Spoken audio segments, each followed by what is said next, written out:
Hello बच्चों, good morning. Welcome to the chemistry zone. તમારા માટે આજે શનિવાર વીકેન્ડ કહેવાય આપણું। સોમવારથી અગર આપણે કશાની રાહ જોતા હોઈએ ને તો એ શેની ખબર? શનિવાર અને રવિવારની। કેમ કે હાસ રિલેક્સ હે ને, બટ એકચ્યુઅલી સ્ટુડન્ટ તમને ધોરણ 11 અને ધોરણ 12 આ 2 વર્ષ જે છે ને તમારા, એ 11 અને 12મું ધોરણ, એના માટે તમારે હંમેશા એક જ મહાનુભાવને યાદ કરવાના। એ કોણ કહું? સ્વામી વિવેકાનંદ। અને એમનું એક સ્લોગન છે કે ઉઠો, જાગો અને ધ્યેય પ્રાપ્તિ સુધી મંડ્યા રહો। એટલે તમારે આ 2 વર્ષ ન શનિવાર ન રવિવાર કઈ જોવાનું નહીં, અને શનિવાર આવે તો આવું ખુશ થઈ જવાનું, હેપી થઈ જવાનું કે હાશ કાલે રવિવાર તો હું શું કરીશ। તો મેં તમારા માટે રેડી રાખ્યું છે કે an investment in knowledge pays the best interest. એટલે હંમેશા કંઈ પણ વસ્તુ ઇન્વેસ્ટ કરવાની ઈચ્છા થાય તો જ્ઞાનને ઇન્વેસ્ટ કરવાનું, જેનું વ્યાજ બહુ સારું મળે છે। તો જ્ઞાન વધારવાની દિશામાં જવાનું કે હું મારી લાઈફમાં મોટો થઈને કે મોટી થઈને શું બનીશ, મારું કેરિયર કેવું હશે, દરરોજ સવારે આ જ વિચારવાનું અને સવારે વહેલા ઉઠી જવાનું ને આખો દિવસ ધ્યેય પ્રાપ્તિ સુધી મંડ્યા રહેવાનું। એટલે ફૂલ ડે તમારે 24/7 બુક્સ બુક્સ અને બુક્સ। ને તમારા પેરેન્ટ્સ મને ફોન કરીને કહેવા જોઈએ કે મેડમ આ છોકરીને કહો, આ છોકરાને કહો, એટલું બધું વાંચે છે, એટલું બધું વાંચે છે, રમવા જ નથી જતો। ત્યારે મને એમ થશે કે હાશ, અમારા ઇન્સ્ટિટ્યૂટના વિદ્યાર્થીઓ કે આટલું સારું કરી રહ્યા છે તો લોહી ચડશે, મારું લોહી વધશે, અને મને ખબર છે મારા છોકરાઓ પર ભરોસો છે કે આવા જ હોય મારા ઇન્સ્ટિટ્યૂટના બાળકો કે જેને ભણવા સિવાય ઇતર પ્રવૃત્તિમાં રસ ના જ હોય। તો આજે આપણે સરસ મજાનો એક ટોપિક કવર કરવાના છીએ, અને એ ટોપિક જે છે એ ટોપિક છે આયોનિક લક્ષણ, સહસંયોજક બંધમાં આયોનિક લક્ષણ। બહુ જ સરસ મજાનો ટોપિક છે, પણ આ જે ટોપિક છે ને બાળકો, એ તમારી ટેક્સ્ટ બુકમાં નથી, પરંતુ JEE નીટ માટેનો એક અગત્યનો ટોપિક છે। કોમ્પિટિટિવ લેવલે ઘણા બધા પ્રશ્નો આમાંથી આવે ત્યારે બાળકો ડાઉટ્સ પૂછતા હોય છે, ને આપણા છોકરાઓને ડાઉટ્સ ના રહી જાય એના માટે આપણે એડવાન્સમાં આ ટોપિક આજે કવર કરવાના છીએ।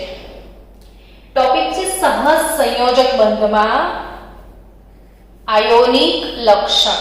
આવું કેવું હે ને? એક તો સહસંયોજક બંધ તમે બનાવો ને એમાં પાછું આયોનિક લક્ષણ લાવો। જનરલી તમને ખ્યાલ છે ને બાળકો કે આપણે બંધની ચર્ચા કરીએ ને ત્યારે 2 પ્રકારના બંધ હંમેશા યાદ આવે। એક સહસંયોજક બંધ યાદ આવે અને બીજો આયોનિક બંધ યાદ આવે છે કે 2 પ્રકારના બંધ છે। એ કન્સેપ્ટ બધા સ્ટુડન્ટને મગજમાં છે જ છે કે આયોનિક બંધ શું હોય તો કે જેમાં આયનો હોય।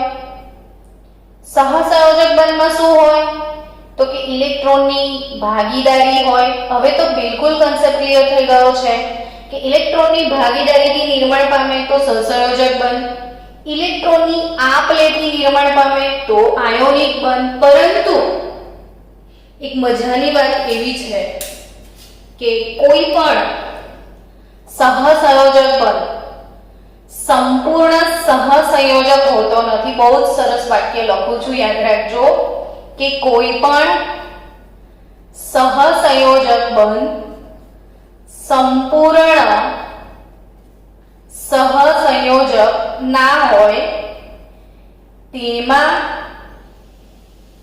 આયોનિક લક્ષણ થોડુંક તો હોય જ. અરે બાપરે. અને બીજું વાક્ય, કોઈ પણ આયોનિક બંધ સંપૂર્ણ આયોનિક ના હોય, તેમાં સહસંયોજક લક્ષણ હોય. એટલે સહસંયોજક બંધમાં આયોનિક લક્ષણ હોય ને આયોનિક બંધ હોય તો સહસંયોજક લક્ષણ હોય છે ને. અમેઝિંગ. તો આપણે એની તરફ આગળ વધીએ કે સહસંયોજક બંધમાં વળી આયોનિક લક્ષણ કેવી રીતે આવે.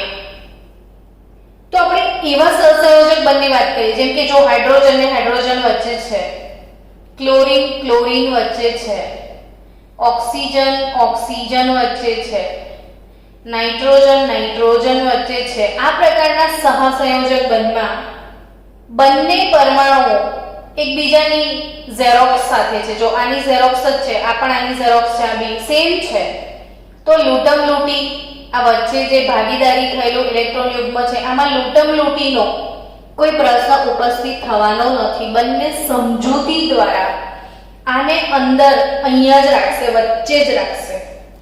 કોઈ લૂંટમ લૂંટીનો પ્રશ્ન નથી.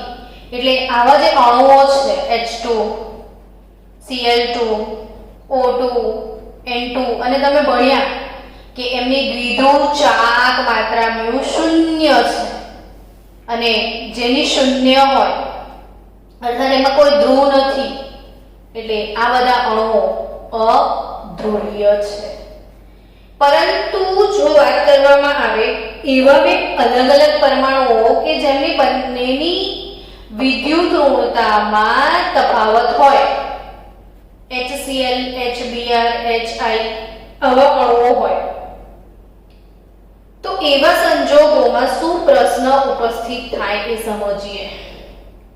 કે અહીં આગળ હાઇડ્રોજન અને ક્લોરીન વચ્ચે ભાગીદારી થઈ, બંધનું ઇલેક્ટ્રોન યુગ્મ પહેલા આ લોકોએ એવું કીધું કે ચલ આપણે ભાગીદારી કરીએ ને બહુ મજાથી ભાગીદારી કરી ને પછી ભાગીદારી થઈ જાય, બધું પ્લેટફોર્મ રેડી થઈ જાય ને પછી દાનત બગડે, ગદ્દારી કરવાની ઈચ્છા થાય, ત્યારે આવા સીન નિર્ભવે.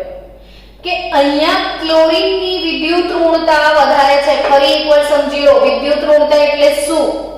તો કે આ સહિયારા ઇલેક્ટ્રોનને પોતાની તરફ ખેંચવાની લૂંટવાની તાકાત.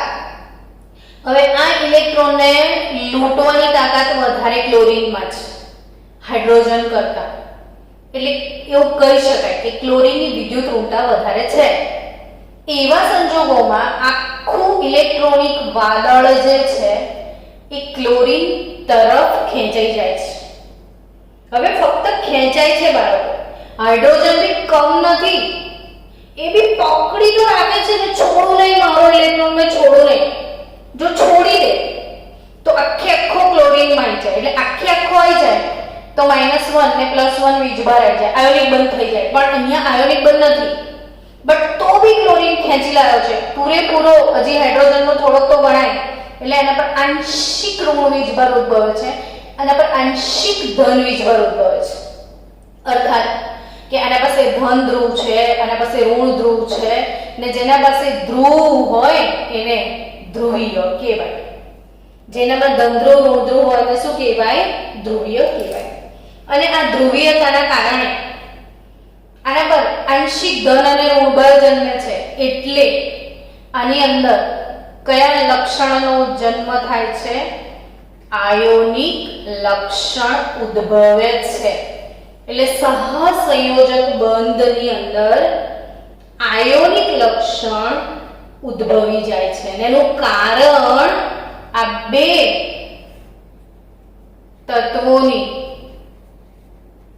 બંધ બનાવવામાં જોડાતા બે તત્વોની વિદ્યુત ઋણતાના તફાવતને કારણે આવી ઘટનાઓ બને છે. અરે બાપરે, હવે શું કરીશું? તો કેવી ઘટનાઓ બને છે, તો પછી સવાલ થાય તમને કે કેટલું આયોનિક લક્ષણ આવે મેડમ એમાં? તો એ જે આયોનિક લક્ષણ છે ને એ ગણી શકાય. અને આયોનિક લક્ષણને ગણવા માટે ના સૂત્રો પણ છે. તો એ જે સહસંયોજક બંધમાં આયોનિક લક્ષણ ઉદ્ભવે છે એ આયોનિક લક્ષણને કોણે ગણતા શીખવાડ્યું છે એવો પ્રશ્ન થાય જ. સ્વાભાવિક પ્રશ્ન છે આ.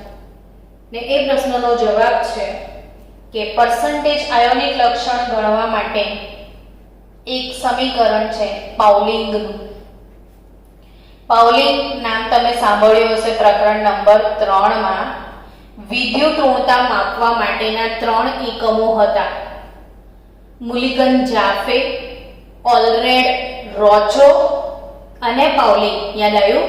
ચેપ્ટર 3 માં આપણે ટોપિક ભણ્યા હતા વિદ્યુત ઋણતા. ને વિદ્યુત ઋણતા માપવા માટેના 3 માપક્રમો છે. એક પાઉલિંગનો માપક્રમ, બીજો હતો ઓલરેડ રોચો અને ત્રીજો હતો મુલિગન જાફે. એમ પાઉલિંગે percentage ionic character, percentage ionic લક્ષણ શોધવાનું સૂત્ર આપ્યું છે 18 કૌંસમાં ઝાય એ માઇનસ ઝાય બી. ઝાય ના બોલવું હોય તો XA માઇનસ XB એવું કહો તો ચાલે, એની ઘાત 1.4. અથવા એ જે પાઉલિંગનું ઇક્વેશન છે એ પાઉલિંગ ઇક્વેશન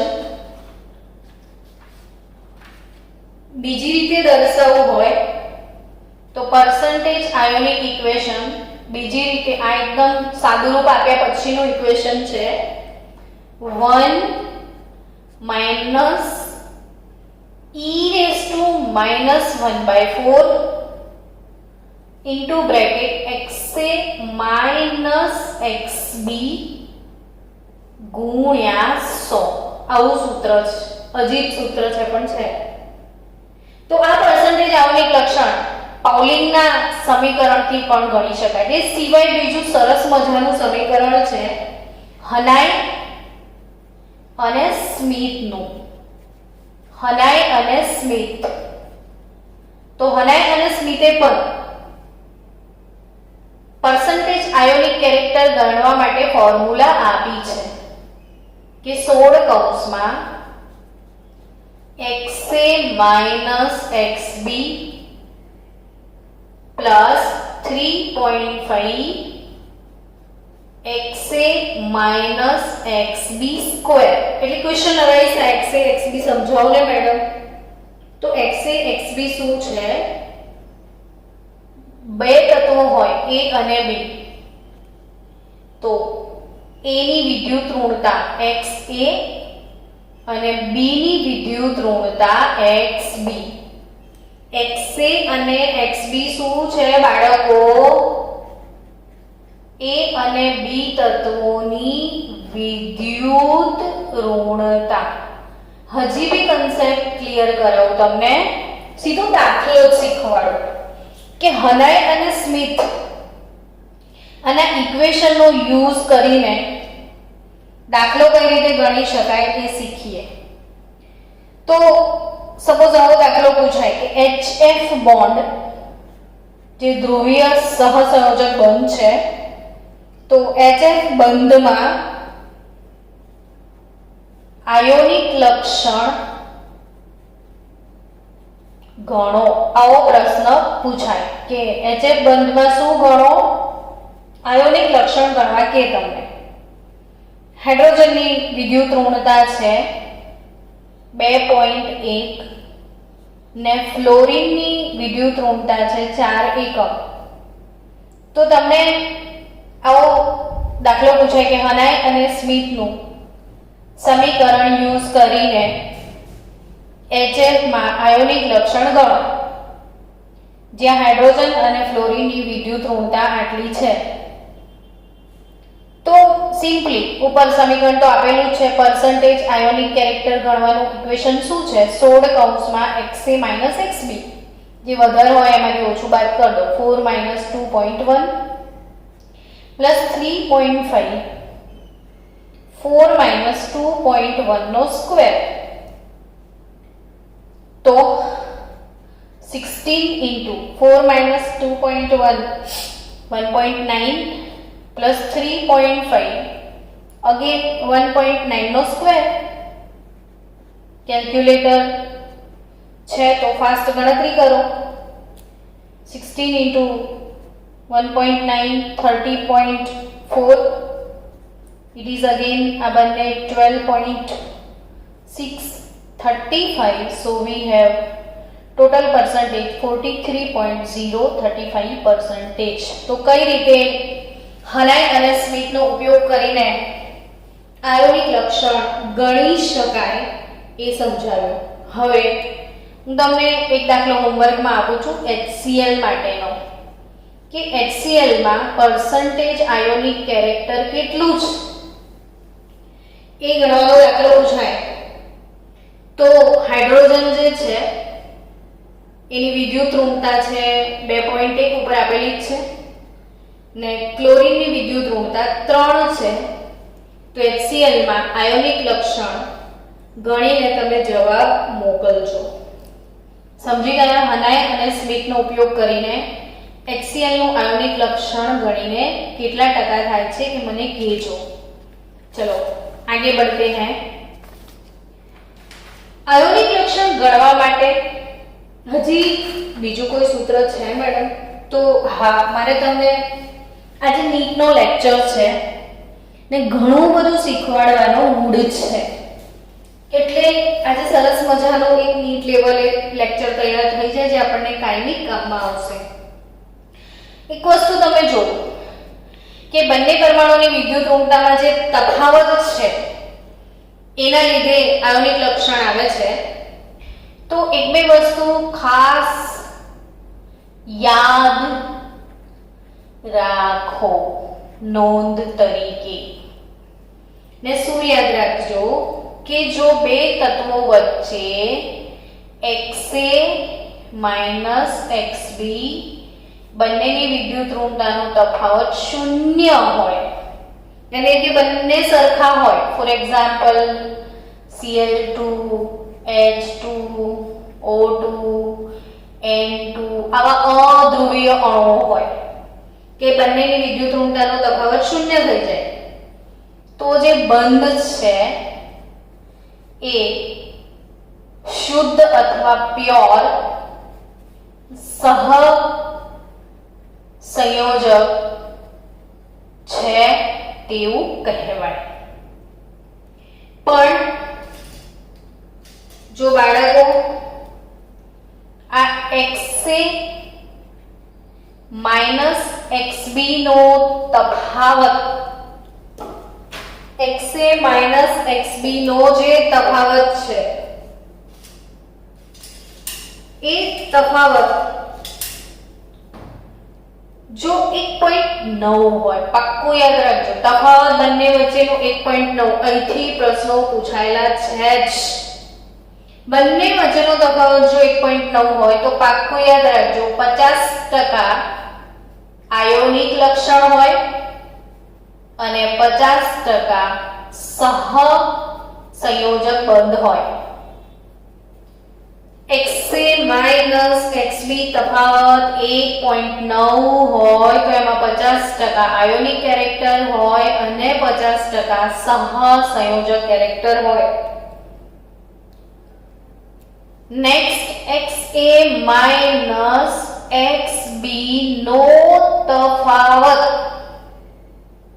લેસ ધેન 1.9 હોય, લેસ ધેન 1.9, તો એ વધુ સહસંયોજક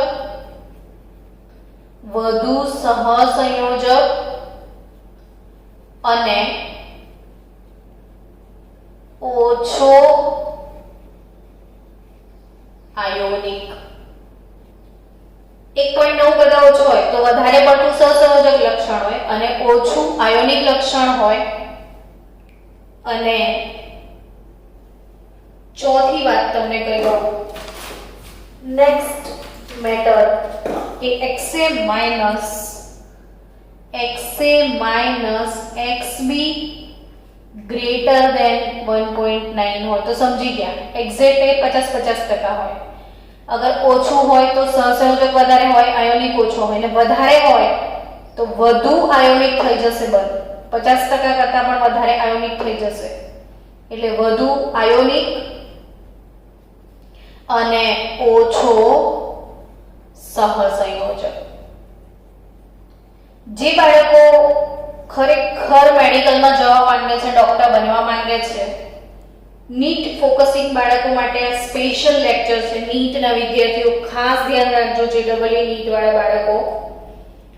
અહીંયા જસ્ટ ફોર યોર નોલેજ અને ઇન્ફોર્મેશન એક વાત તમને લખી દઉં છું, યાદ રાખજો કે વિદ્યુત ઋણતાનો જો તફાવત, વિદ્યુત ઋણતા XA XB નો તફાવત આ મોડે નથી કરવાનો, but just for your knowledge યાદ રાખજો કે વિદ્યુત ઋણતાનો તફાવત જો 0.2 હોય, 0.6 હોય, 0.8 હોય, 1.2 હોય, 1.9 હોય, 2.2 હોય, 2.8 હોય ને 3.2 હોય તો એ લોકોએ હમણાં સુધી જે આયોનિક લક્ષણની ટકાવાર ગણતરી કરી છે કે જો બે વચ્ચે તફાવત 0.2 જેટલો નીકળે તો 1% આયોનિક લક્ષણ હોય. જો 0.6 જેટલો તફાવત નીકળે બે પરમાણુ વચ્ચે તો 10% જેટલું આયોનિક લક્ષણ હોય. 0.8 ના તફાવત હોય તો 15% જેટલું આયોનિક લક્ષણ હોય.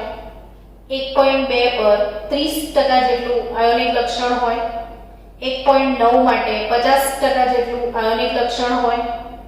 2.2 માટે 70% જેટલું આયોનિક લક્ષણ હોય. 2.8 માટે 86% અને 3.2 જેટલો તફાવત હોય તો બંધ લગભગ 92% આયોનિક જ થઈ જાય. કેટલા ટકા આયોનિક થઈ જાય? 92%. Specially NEET JEE competitive level વાળા બાળકો માટેનો જ લેક્ચર છે. છેલ્લા 3 દિવસથી મોટા ભાગના ટોપિક JEE નીટ લેવલના ટોપિક છે. આખો લેક્ચર ખાસ યાદ રાખજો. તો આ જે વિદ્યુત ઋણતાનો તફાવત છે એના આધારે કેટલું આયોનિક લક્ષણ હોય એને ગણવા માટેના બે સ્કેલ મેં તમને ભણાયા. પહેલું શું શીખવાડ્યું હતું તમને? પાઉલિંગ. અને બીજું મેં શું શીખવાડ્યું? હનાય અને સ્મિથ. આ ઇક્વેશન અમારે મોડે કરવાના. હા, નીટ આપી છે ને? ઓકે, તો મોડે કરવાના. હવે પ્રશ્ન થાય આ સિવાય પણ બીજી કોઈ રીતે ગણી શકાય? તો યસ, આપણે વિધ્રુવ ચાક માત્રા જે ભણ્યા હતા હમણાં સુધી એના પરથી પણ ગણી શકાય. એટલે દ્વિધ્રુવ ચાક માત્રા જે આખો ટોપિક મેં તમને ડિટેલમાં ભણાવ્યો હતો, મ્યુ, કે જેનો એકમ ડેબાય છે. ડેબાય એકમ, દ્વિધ્રુવ ચાક માત્રાનો એકમ શું છે? ડેબાય. ને તમને યાદ કરાવી દઉં પાછું એકવાર કે મેં તમને શું શીખવાડેલું એમાં. તો કે CGS યુનિટમાં શીખાયેલું. CGS એકમ પદ્ધતિમાં મ્યુની કિંમત આપણે લાયા હતા 4.8 ડેબાય. મેં તમને 3 ટાઈમ લખવા કીધી હતી ડેરિવેશન. અને SI એકમ પદ્ધતિમાં આપણે મ્યુની કિંમત લાયા હતા 1.6022 into 10⁻⁻29 કુલંબ ઇન્ટુ મીટર. તો આપણે મ્યુની કિંમત CGS માં આટલી હતી, SI યુનિટમાં આટલી હતી. પછી આપણે બંને કિંમતને કમ્પેર કરી હતી કે 4.8 ડેબાય બરાબર 1.6022 ગુણ્યા 10⁻⁻29 કુલંબ ઇન્ટુ મીટર. તો 1 ડેબાયની વેલ્યુ કેટલી લાયા હતા આપણે? તો 1.6622 ભાગ્યા 4.8 કર્યું હતું એટલે 3.33 ગુણ્યા 10⁻³ કુલમ ઇન્ટુ મીટર એ 1 ડીબાઈની કિંમત હતી. તો 1 ડીબાઈ એટલે કેટલા કુલમ ઇન્ટુ મીટર સમજી ગયા? અને 1 ડીબાઈ ESU ઇન્ટુ સેન્ટીમીટરમાં 10⁻18 ESU ઇન્ટુ સેન્ટીમીટર એટલે 1 ડીબાઈ CGSમાં અને 1 ડીબાઈ કુલમ ઇન્ટુ મીટરમાં આટલો. આ બંને વેલ્યુ નીટજી વાળા વિદ્યાર્થીઓ પાવરફુલી યાદ રાખજો. હવે બાળકો, આવા દાખલા તમને કોઈ પણ બજારની બુક લાવશો કે જે નીટજીની સ્પેશિયલ બુક હોય એમાં તમને મળશે. તો એ ગણીએ આપણે કે આવો એક દાખલો પૂછાય કે HBr એની દ્વિધ્રુવ ચાક માત્રા HBr ની દ્વિધ્રુવ ચાક માત્રા 2.6 ગુણ્યા 10⁻30 કુલમ ઇન્ટુ મીટર છે. આંતર પરમાણવીય અંતર પરમાણવીય અંતર 1.41 એંગસ્ટ્રોમ છે. તો HBr માં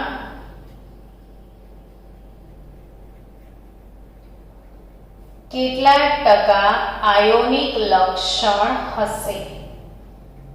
આ પ્રશ્ન થાય તમને કે HBr ની દ્વિધ્રુવ ચાક માત્રા આટલી છે, આંતર પરમાણુય અંતર આટલું છે, તો HBr માં આયોનિક લક્ષણ કેટલું હશે?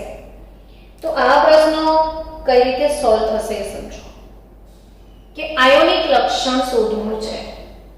પરસેન્ટેજ આયોનિક કેરેક્ટર દ્વિધ્રુવ ચાક માત્રાના આધારે શોધવાનું સૂત્ર છે મ્યુ પ્રાયોગિક છેદમાં મ્યુ સૈદ્ધાંતિક ગુણ્યા 100. મ્યુ પ્રાયોગિક છેદમાં મ્યુ સૈદ્ધાંતિક ગુણ્યા 100 આ પરસેન્ટેજ આયોનિક કેરેક્ટર શોધવા માટેનું સૂત્ર છે. હવે આપણને રકમમાં શું આપેલું છે એ સમજી લઈએ. તો આપણા ક્વેશ્ચનમાં HBr ની દ્વિધ્રુવ ચાક માત્રા આપેલી જ છે, તો એ આપેલી હોય એને મ્યુ પ્રાયોગિક એવું કહેવાય. તો મ્યુ પ્રાયોગિક 2.6 ગુણ્યા 10⁻30 કુલમ ઇન્ટુ મીટર આપેલી છે. હવે આંતર પરમાણુય અંતર એટલે શું? તો કે H અને Br આ બંને વચ્ચે બંધ છે. આ એક પરમાણુ છે, આ એક પરમાણુ છે. બે પરમાણુ વચ્ચેના અંતરને શું કહેવાય? આંતર પરમાણુય અંતર. ને ઘણીવાર એના માટે શબ્દ બંધ લંબાઈ લખેલો પણ હોય.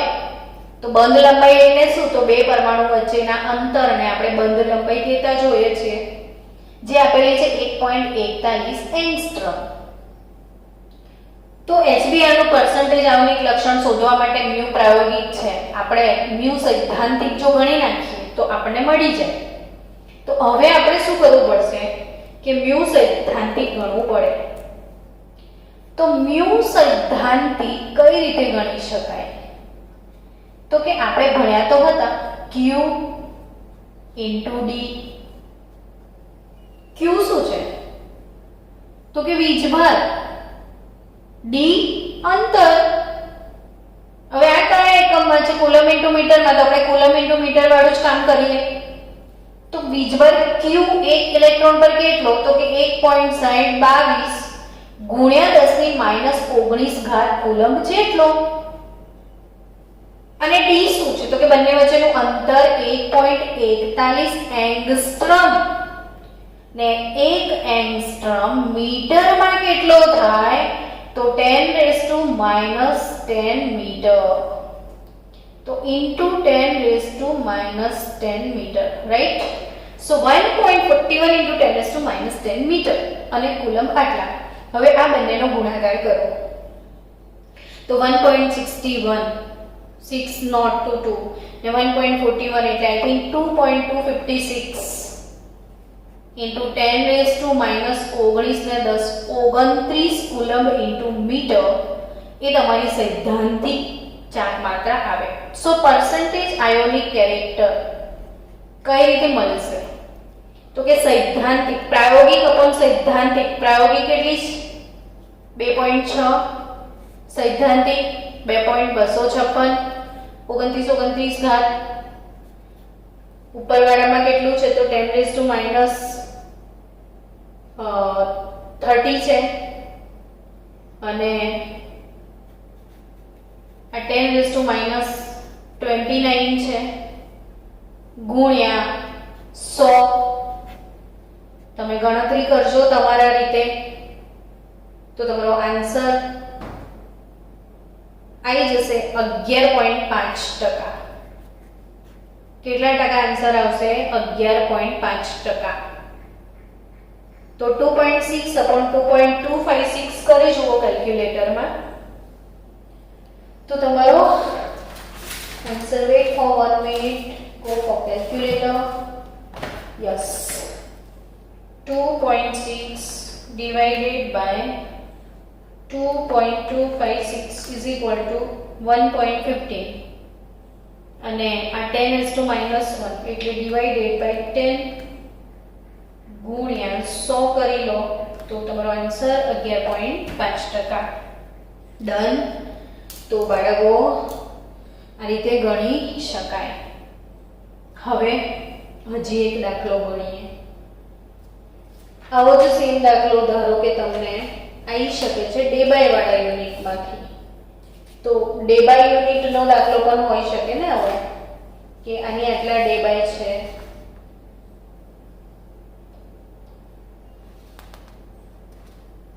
હોમવર્ક આપણે આપી દઈએ તમને. લખો એક હોમવર્ક. આવો સેમ એક હોમવર્કમાં આપો એટલે પ્રેક્ટિસ થાય ને તમારી કે ભાઈ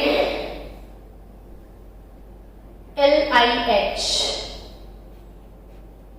ની દ્વિધ્રુવ ચાક માત્રા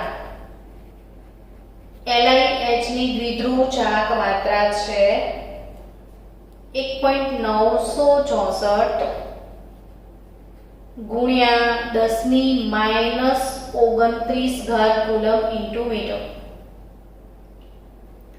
અને આંતર આણ્વીય અંતર, ચલો આપણે બંધ લંબાઈ એવું લખીએ એટલે પ્રેક્ટિસ વધે તમારી. અને બંધ લંબાઈ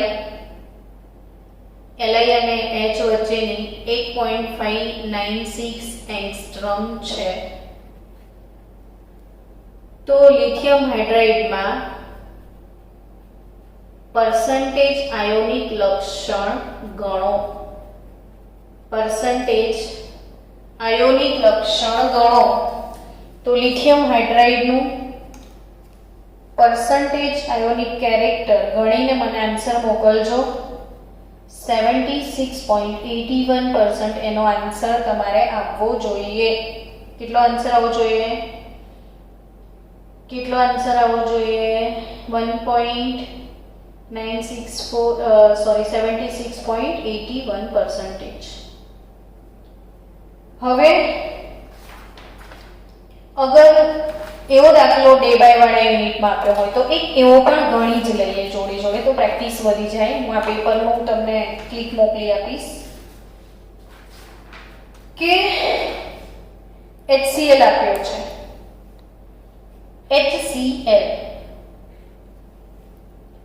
HCl માં આયોનિક લક્ષણ ગણો. HCl માં આયોનિક લક્ષણ ગણો.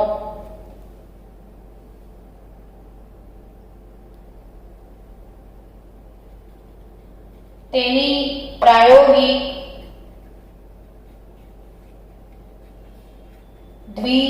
વિધ્રુચાક માત્રા પ્રાયોગિક વિધ્રુચાક માત્રા 1.03 ડેબાય છે. જો બંધ લંબાઈ HCl વચ્ચેની 1.275 એંગસ્ટ્રોમ હોય તો આયોનિક લક્ષણ કેટલા ટકા હશે? પહેલા કોલમ ઇન્ટુ મીટર વાળો એક દાખલો કર્યો. હવે હું તમને આની પ્રેક્ટિસ કરાવી દઉં. અલ્ટિમેટલી પર્સન્ટેજ આયોનિક કેરેક્ટર શોધવાનું સૂત્ર તો આપણને ખબર પડી ગઈ કે મ્યુ પ્રાયોગિક અપોન મ્યુ સૈદ્ધાંતિક ગુણ્યા 100. મ્યુ પ્રાયોગિક અપોન મ્યુ સૈદ્ધાંતિક ગુણ્या 100 છે. सो मेरे बच्चों विध्रुचाक मात्रा म्यू प्रायोगिक आपी दीदी છે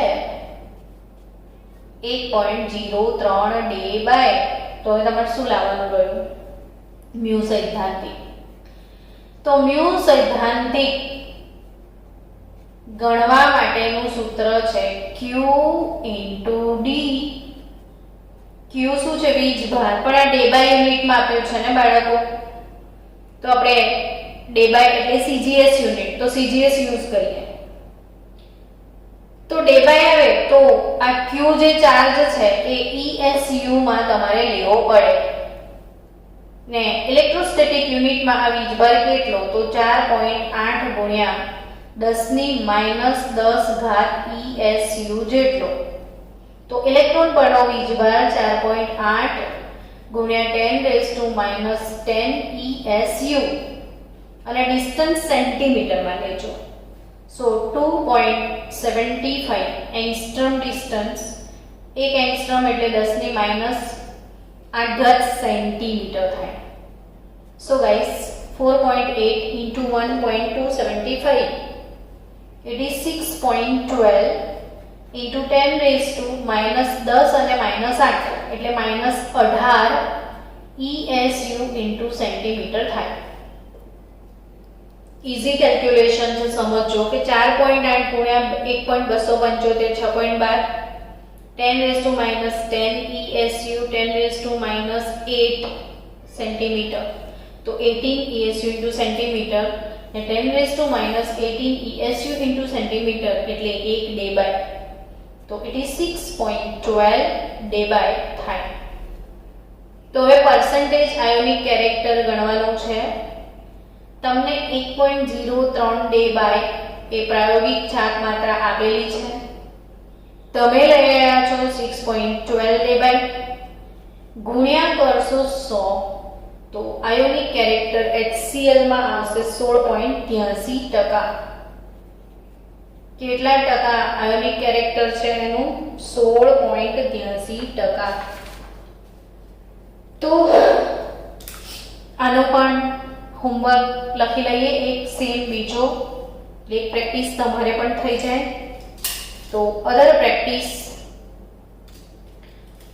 लिख लीजिए आप मेरे साथ कि परसेंटेज आयोनिक कैरेक्टर कैलक्युलेट करवानुं छे. प्रायोगिक म्यू तमने आप्युं छे 1.45 डे बाय. बंध लंबाई है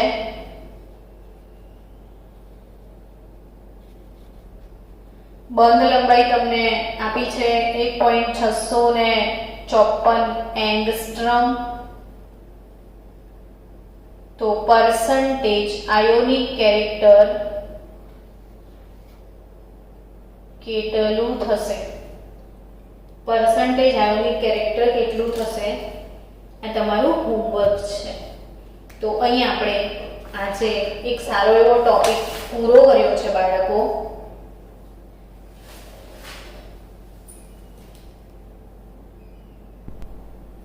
સ્ટુડન્ટ્સ, હમણાં તમે ભણ્યા કે કોઈ આયોનિક બંધ હોય, સહસંયોજક બંધ હોય તો એમાં આયોનિક લક્ષણ હોય. એ ઓબ્વિયસલી પ્રશ્ન થાય, ક્યુરિયોસિટી છે કે હે મેડમ આયોનિક બંધ હોય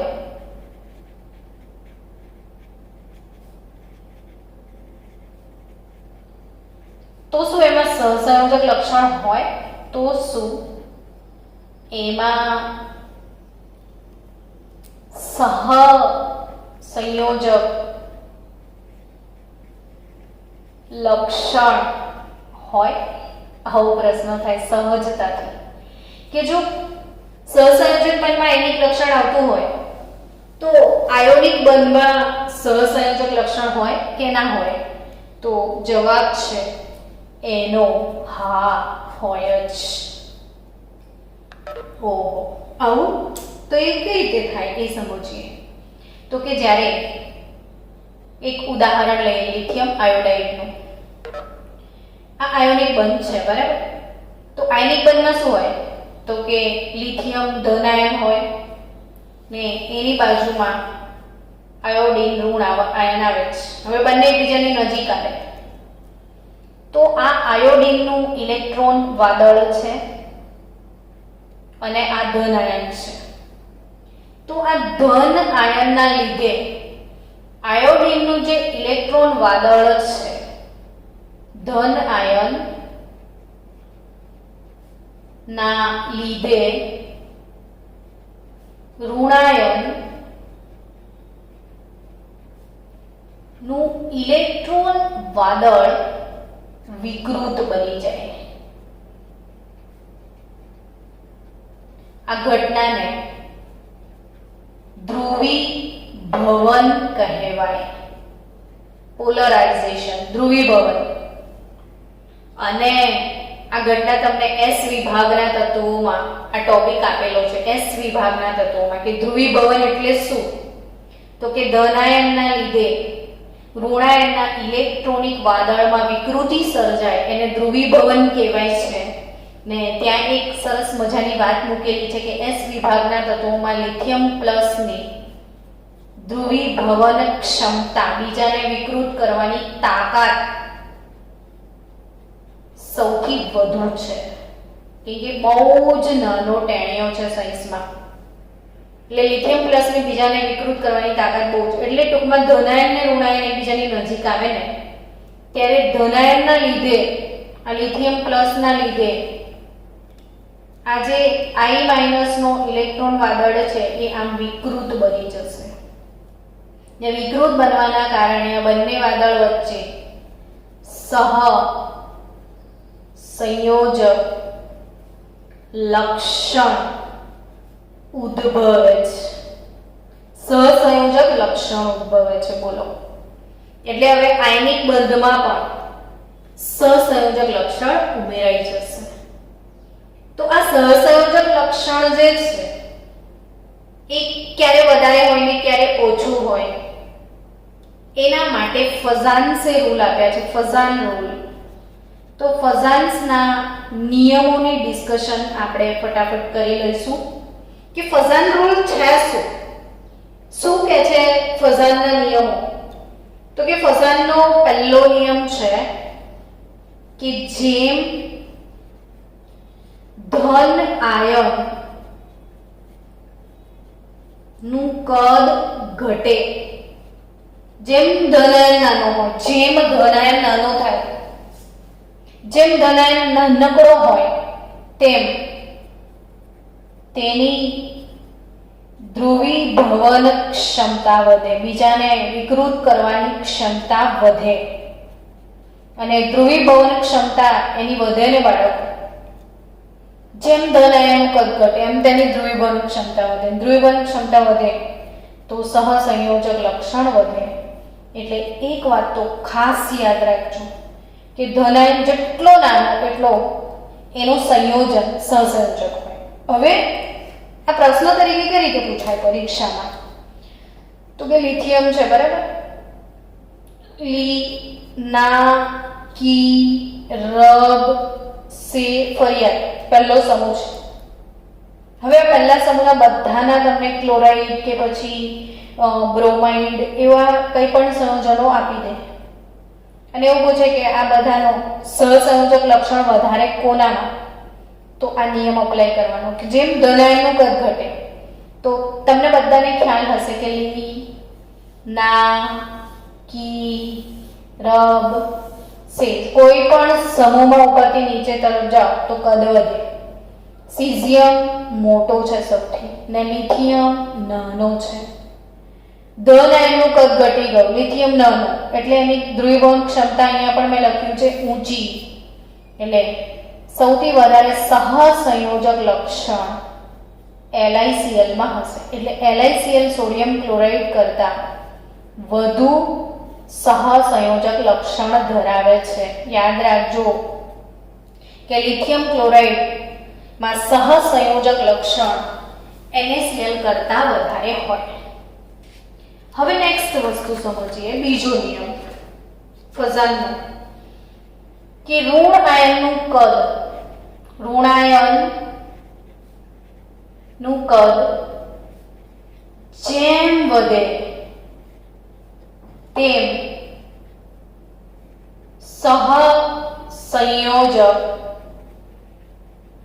લક્ષણ વધે. જેમ જેમ ઋણાયનનું કદ વધે ને એમ એમ સહસંયોજક લક્ષણ વધે. તો ઋણાયનનું કદ જેટલું મોટું, મેં એટલે તો આટલું મસ્ત ઉદાહરણ આપ્યું હતું. Li બહુ સહસંયોજક છે. કેમ? તો કે આમાં લિથિયમ સૌથી નાનો અને આયોડિન સૌથી મોટો. એટલે ઋણાયન હોય તો મોટો સહસંયોજક હોય, ધનાયન હોય તો જે નાનો છે એ સહસંયોજક હોય. હવે તમને આ જ લિથિયમ ની અંદર આવું પરીક્ષામાં આવે કે Li, LiBr, LiCl આ ત્રણમાં કોનામાં સહસંયોજક લક્ષણ વધારે? તો ક્લોરીન, બ્રોમિન અને આયોડિનમાં ક્લોરીન કરતા બ્રોમિન મોટો ને બ્રોમિન થી આયોડિન મોટો. ઋણ આયનનું કદ વધે, સહસંયોજક લક્ષણ વધે, તો સૌથી વધારે સહસંયોજક Li થશે. એ રીતે ત્રીજો નિયમ છે ફઝાનનો. ત્રીજો નિયમ એ જ કહે છે કે ધન આયન નો ધન વીજભાર જેમ વધે તેમ સહસંયોજક લક્ષણ વધે, અને ઋણ આયનનો ઋણ વીજભાર જેમ વધે તેમ સહસંયોજક, એટલે જેમ ઋણ આયનનો ઋણ વીજભાર વધે ને ધન આયનનો ધન વીજભાર વધે તેમ સહસંયોજક લક્ષણ વધે. અલ્ટિમેટલી ઉપરના બે નિયમો થયા. તમે બધા જ જાણો છો કે આ જનક પરમાણુ હોય તો એનાથી નાનો હોય એનો પ્લસ, એનાથી નાનો હોય એનો +2, એનાથી નાનો હોય એનો +3, એનાથી મોટો હોય એનો એક ઋણ આયન, એનાથી મોટો હોય -2, એનાથી મોટો હોય -3. આ તો ભણ્યા જ છો ને તમે. તો જો ધન આયનનો ધન વીજભાર જેમ વધે તેમ ધન આયનનું કદ નાનું થાય, ઋણ આયનનો ઋણ વીજભાર જેમ વધે તેમ ઋણ આયનનું કદ મોટું થાય. અલ્ટિમેટલી ઉપરના બે નિયમો શું કહે છે? ધન આયન જેમ નાનો થાય એમ સહસંયોજક બને, ને ઋણ આયન જેમ મોટો થાય એમ સહસંયોજક. બંને કેસમાં સહસંયોજક લક્ષણ વધે. અને ચોથો ટોપિક છે કે જ્યારે ધન આયન અને ઋણ આયન બંનેની સાઈઝ સમાન હોય, જેમ કે AgI અને Ki,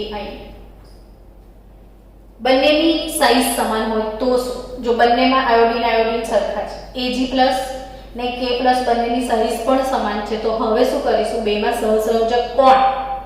તો એ વખતે K 19 નંબર પર છે ને સિલ્વરનો નંબર લગભગ જોઈ લેજો 11મા ગ્રુપમાં સિલ્વર છે.